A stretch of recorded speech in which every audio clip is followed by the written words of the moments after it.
누가복음 9장 10절에서 17절까지의 말씀입니다. 사도들이 돌아와 자기들이 행한 모든 것을 예수께 여쭈니 데리시고 따로 벳세다라는 고을로 떠나가셨으나 무리가 알고 따라왔거늘 예수께서 그들을 영접하사 하나님 나라의 일을 이야기하시며 병 고칠 자들은 고치시더라. 날이 저물어 가매 12 사도가 나와 여짜오되 무리를 보내어 두루 마을과 촌으로 가서 유하며 먹을 것을 얻게 하소서. 우리가 있는 여기는 빈 들이니이다.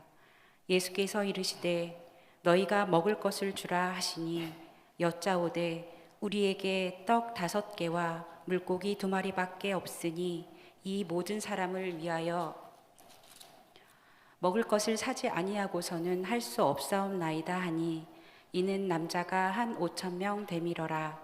제자들에게 이르시되 떼어 때를 지어 한 50명씩 앉히라 하시니 제자들이 이렇게 하여 다 앉힌 후 예수께서 떡 5개와 물고기 2마리를 가지사 하늘을 우러러 축사하시고 떼어 제자들에게 주어 무리에게 나누어 주게 하시니 먹고 다 배불렀더라. 그 남은 조각을 12 바구니에 거두니라. 아멘. 아멘.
주의 영광 위하여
제가 안중교회 부임한 지 이제 10개월이 지나가고 있습니다.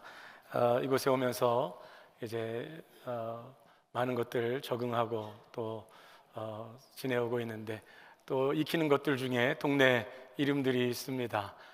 수많은 낯선 리 이름들이 있었는데 디귿자로 시작하는 리가 주변에 많이 있었습니다. 대반리, 도곡리, 덕목리, 덕우리, 또 히읗자로 시작하는 희곡리, 홍월리, 학현리 이렇게 것도 있고, 내 길이는 익숙합니다. 제가 태어났기 때문에.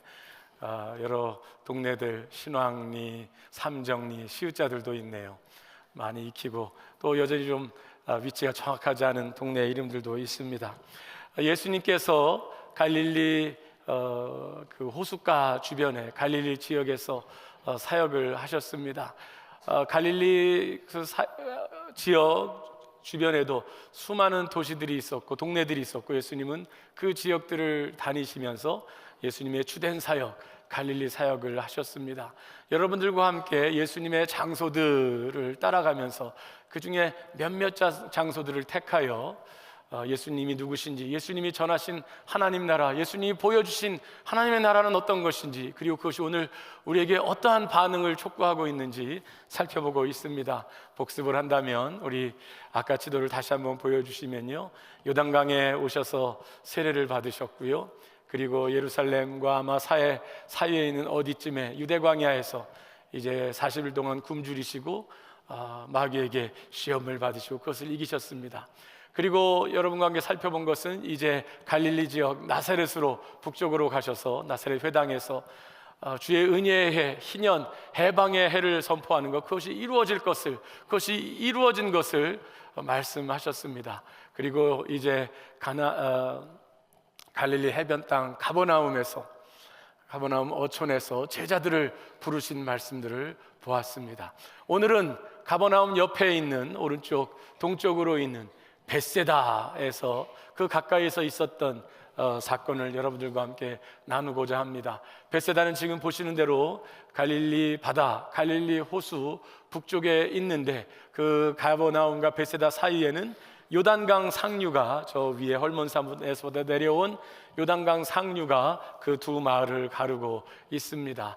또 로마 행정구역으로도 이쪽 가버나움을 비롯한 요단강 서쪽 편으로는 갈릴리 지역이고, 또 이제 지금 벳세다가 들어있는 동쪽 편으로는 그 당시 로마 제국에 있어서는 다른 행정구역이 됩니다. 그래서 가깝지만 성경에 보면 예수님은 그 사이를 배를 통해서 이동하시기도 하시고, 그 일대 가버나움에서 디베랴, 다음 주에 보게 될 가라다, 거라사 지역, 그 지역을 배를 타고 건너시는 장면이 나옵니다.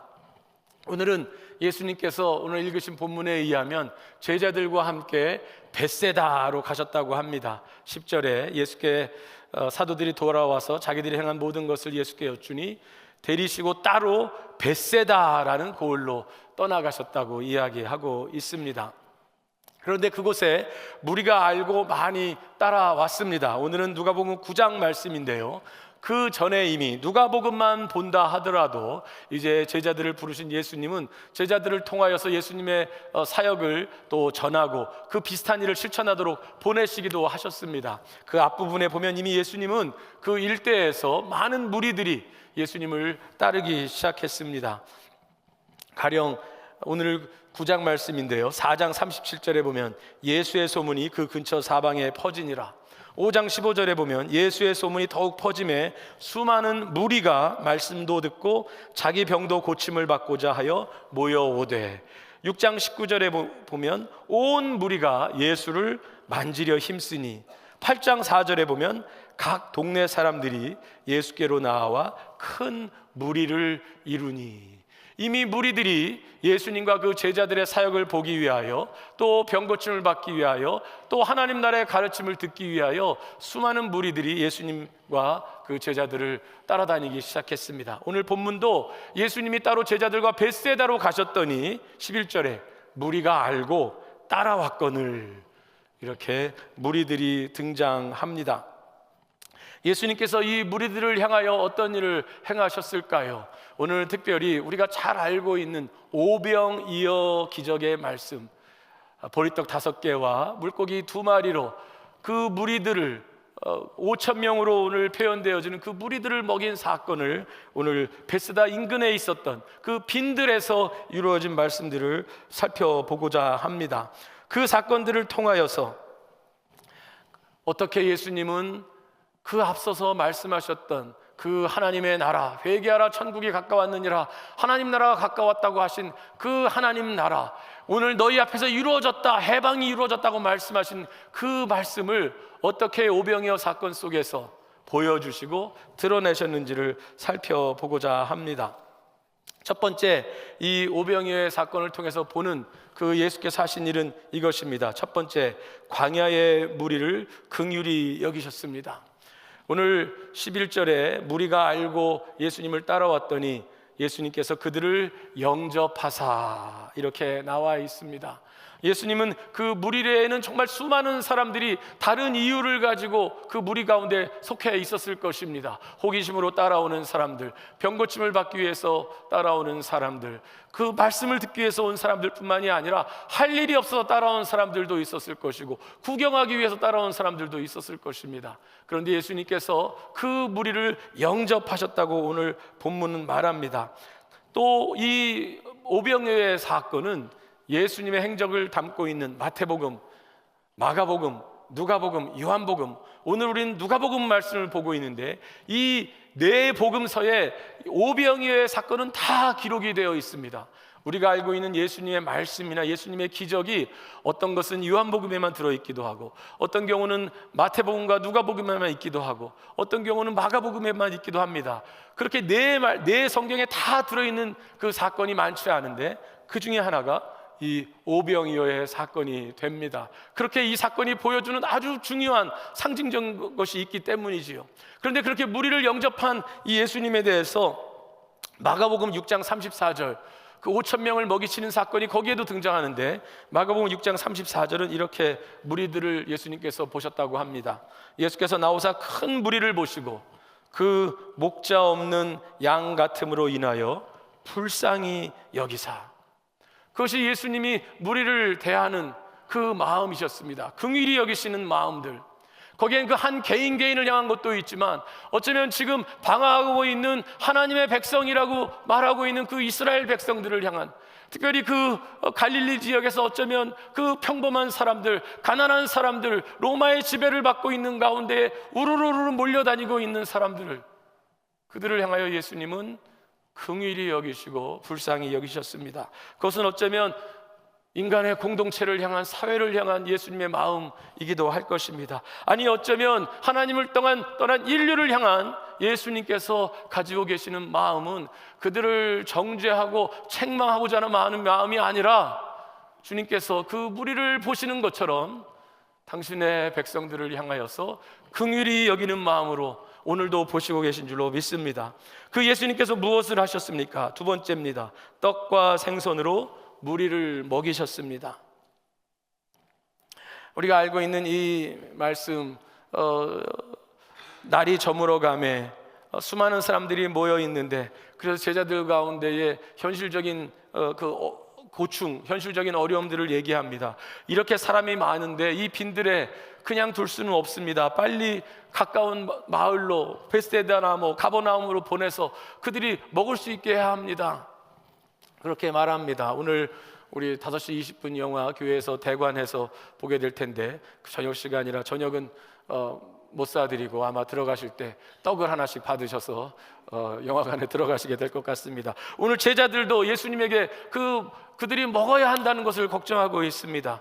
그때 예수님께서 너희가 먹을 것을 주라 말씀하셨고, 그때 제자들에게 있었던 우리는 이것밖에 없습니다. 떡 5개, 생선 2마리, 그것을 가지고 사람들을 잔디에 이것저것에 50명씩 앉히게 하셨습니다. 그리고 제자들로 하여금 그것을 나눠주는데 그 나눠주는 가운데 그것이 계속해서 나오고 계속해서 나오고 계속해서 나오고, 그래서 17절에 보면 그 무리가 먹고 다 배불렀더라. 엄청난 기적의 사건이 일어났습니다. 그리고 그 남은 조각을 12바구니에 거뒀다고 했습니다. 이 사건을 통하여 참 예수님께서는 인간의 그 모습들, 무리들의 그 연약함 속에서 긍휼히 보셨을 뿐만이 아니라 실제적으로 그들의 필요를 채우시되 풍성히 채우시는 분이시라는 것을 알 수 있습니다. 그런데 이 말씀은 그 놀라운 예수님의 기적, 그 신기한 기적, 그리고 그들을 먹이시고 긍휼히 여기시는 그 사건만으로도 엄청나지만, 그러나 성경은 그것이 말하고 있는 하나님의 나라가 무엇인지, 그것을 통하여 예수님이 누구신지를 보여주는 곳에 더 초점을 맞추고 있습니다.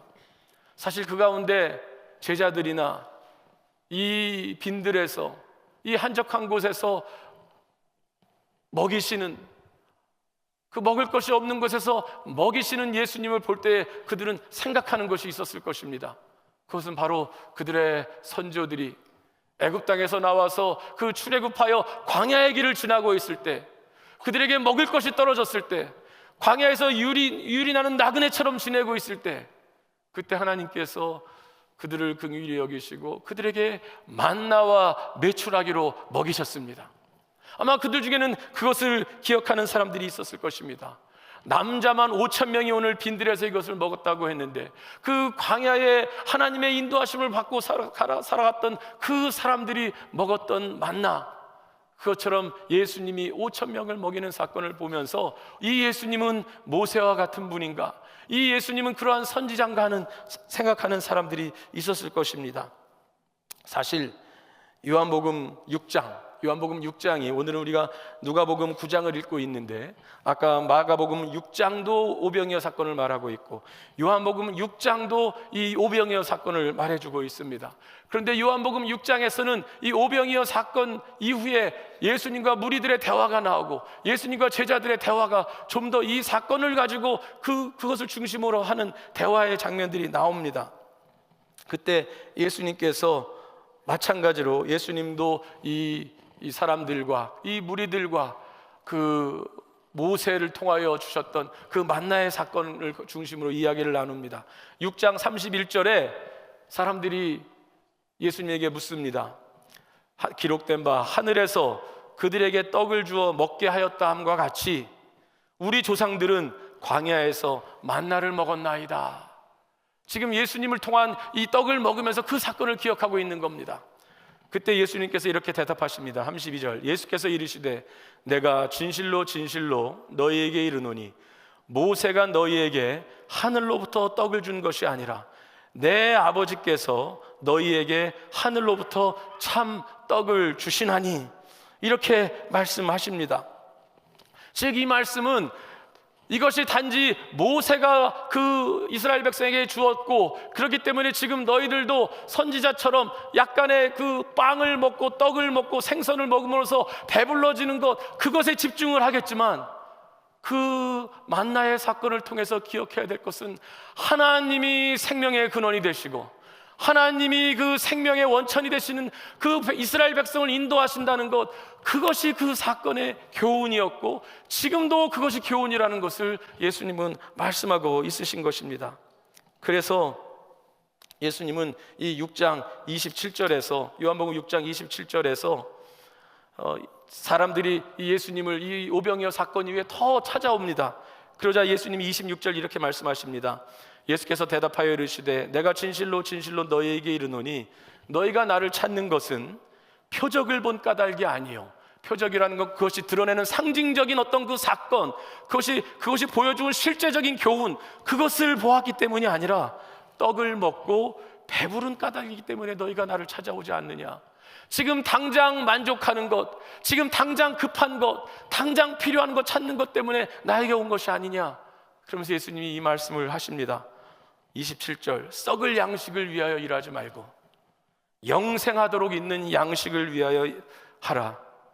이 양식은 인자가 너희에게 주리니 인자는 아버지 하나님께서 인치신 자니라.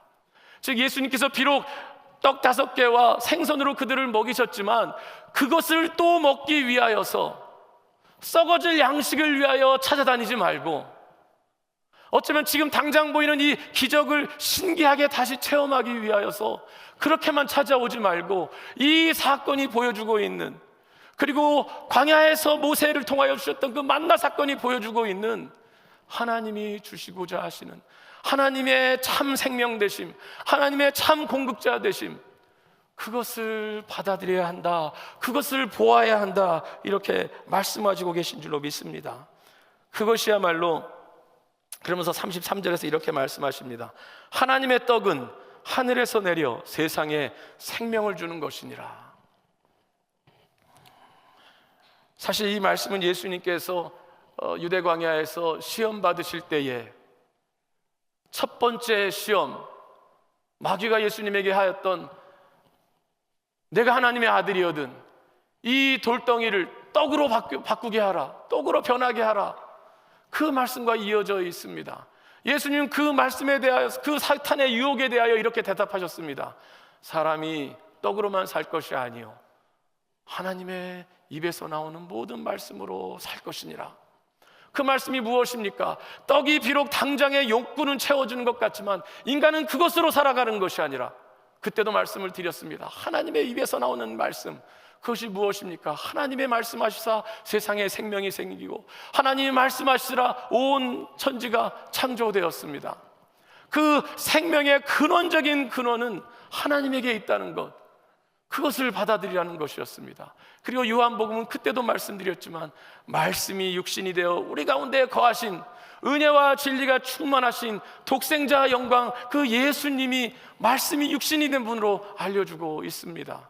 오늘 그래서 이 요한복음 6장은 보리떡과 물고기와 배부른, 약간 잠깐 몇 시간 동안 배부른 거기에 집중할 것이 아니라 예수님은 계속해서 이렇게 말씀하십니다.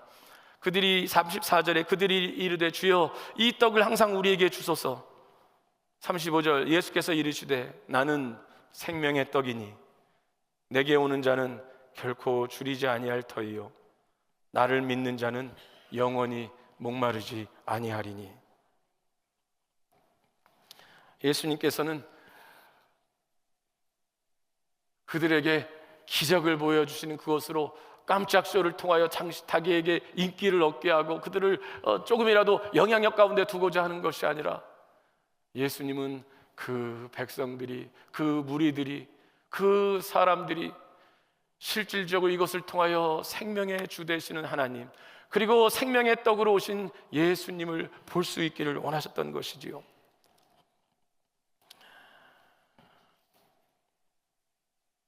빈들에 있는 백성에게 공급하시는 하나님, 그들을 긍휼히 여기시가 공급하시는 하나님, 그런데 그것은 음식을 공급하시는 것 이상이었다는 것입니다. 오늘 세 번째 말씀은 이 사건을 통하여서 보여주시고자 하시는 아주 중요한 것이 있는데 어떻게 생명을 주실 것인지, 세 번째, 죽으심으로 무리를 살리시다입니다. 예수님은 6장에서 계속해서 제자들 또 무리들과 대화하시면서 이렇게 말씀하십니다. 6장 53절 예수께서 이르시되 내가 진실로 진실로 너희에게 이르노니 인자의 살을 먹지 아니하고 인자의 피를 마시지 아니하면 너희 속에 생명이 없느니라. 51절은 49절서부터는 이렇게 말합니다. 48절서부터 내가 곧 생명의 떡이니라. 너희 조상들은 광야에서 만나를 먹었어도 죽었거니와 이는 하늘에서 내려오는 떡이니 사람으로 하여금 먹고 죽지 아니하게 하는 것이니라. 나는 하늘에서 내려오는 살아있는 떡이니 사람이 이 떡을 먹으면 영생하리라. 내가 줄 떡은 곧 세상의 생명을 위한 내 살이니라 하시니라. 예수님께서 자신의 살과 자신의 피를 먹어야 한다는 것 속에서 담겨 있는 것은 무엇입니까?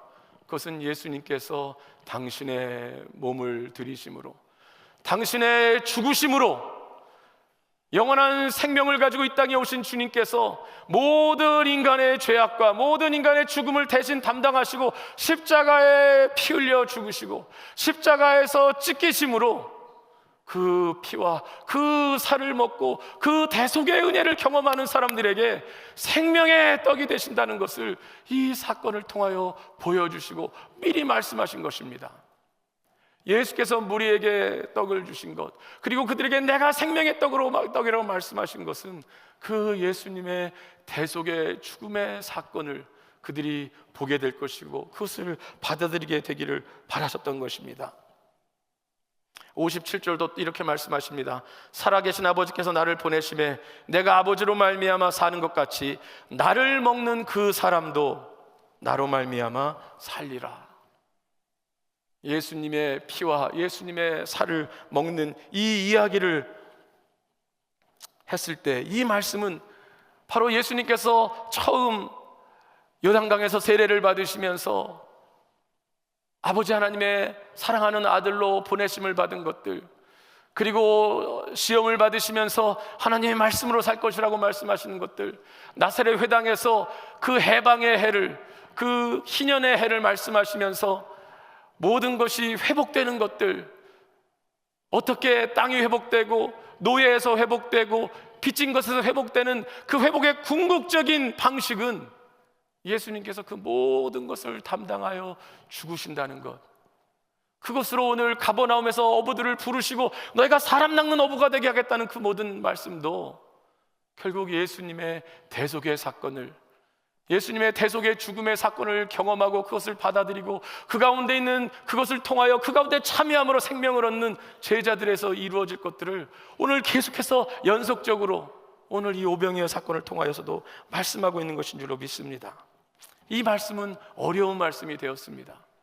그래서 오늘 네 번째, 이 말씀 이후에 떠나가는 사람들, 따르는 제자들이 생겨났습니다. 네 번째, 떠나가는 사람들, 따르는 제자들. 60절에 제자들 가운데 여럿이 이렇게 말합니다. 제자 중 여럿이 듣고 말하되 이 말씀은 어렵도다. 누가 들을 수 있을까? 그렇죠. 그 무리들 가운데에 좀 더 율법을 지키고 좀 더 의롭게 살아야 하고 좀 더 착하게 살아야 한다고 생각하는 것이, 그것이 구원이라고 생각하는 사람들에게 예수님의 대속의 죽음, 그것은 무슨 말인지 이해가 되지 않는 것입니다. 하나님께서 세우신 당신이 죽으심으로 당신의 생명을, 그것을 받아들이는 사람들에게 주신다는 것, 이해할 수가 없는 일이었을 것입니다. 십자가 사건을 경험하기 전까지는요. 또 그 반대로 내가 의롭게 살고 율법을 지키는 것, 그것을 포기하고 내 마음대로 살아감으로 자유를 누리겠다. 그런데 그것이 결코 자유가 될 수 없는 것, 자신 마음대로 살고 있지만 그 마음대로 사는 것이 더욱더 얽매이는 속에 들어가는 것을, 그것을 알고 있지만 그러나 그것을 위하여 해결할 것은 하나님께서, 예수께서 나를 위하여 죽으셔서 나의 모든 죄와 나의 모든 연약함을 담당하시고 나로 죄에서 자유케 하시고 해방케 하신다는 것을, 그것을 모르는 사람들에게도 여전히 이것은 어려운 말씀이 되었을 것입니다. 대속의 죽음을 죽으시는 예수님과의 연합, 그것은 이해하기 쉬운 일은 아닙니다. 그래서 많은 사람들이 이 말씀을 듣고 예수님을 떠났다고 성경은 말합니다. 오늘 6장 66절입니다. 그때부터 그의 제자 중에서 많은 사람이 떠나가고 다시 그와 함께 다니지 아니하더라. 어쩌면 예수님의 긍휼을, 하나님 나라가 보여주는 그 무리를 향한 긍휼을 얻는 것들, 그것도 놀라운 일입니다. 하나님이 나를 긍휼히 여기신다는 것, 큰 위로가 되어집니다. 긍휼히 여기실 뿐만 아니라 실제적으로 내 삶의 필요들을, 나의 배고픔들을, 내 삶의 문제들을 고치시고 먹이시고 길을 열어주신 것, 놀라운 은혜입니다. 그런데 하나님, 예수께서 이 땅에 오신 것은 그것만을 보여서 계속 그것만을 찾는 그 삶으로 만들어주시기 위하여서 오신 것은 아니시라는 것이지요. 근본적인 인생의 문제들, 근본적인 인생의 그 죄 가운데 있는 하나님의 영생의 삶 가운데, 그 생명 가운데 연결되어지지 못한 것들, 그것을 위하여 대속의 죽음을 죽으시는 것들, 그것에 대해서는 받아들이지 못하는 사람들이 많게 되었다는 것입니다. 그래서 예수님은 말씀하십니다. 좁은 길을 택하라, 좁은 문을 택하라. 멸망으로 인도하는 길은 그 길이 넓고 그 문도 넓어서 많은 사람들이 가지만 그 길은 멸망으로 가는 길이고, 좁은 길을 걸어라, 좁은 문을 택하라. 그 길은 좁지만 그것은 영생으로 가는 길이다 말씀하십니다. 그 이후로도 하나님의 은혜의 긍휼과 하나님의 역사는 모든 사람들에게 펼쳐지지만 그 가운데 예수께서 나를 위하여, 나를 대신하여 죽으심으로 내게 영원한 생명을 허락하셨다는 것을 받아들이는 사람은 모든 사람이 아닐 수가 있습니다. 오늘 그렇게 떠나가는 사람들이 있었고, 그때 예수님이 12 제자들에게 물으십니다. 너희도 가려느냐? 시몬 베드로가 대답하되 주여, 영생의 말씀이 주께 있사오니 우리가 누구에게 가오리까?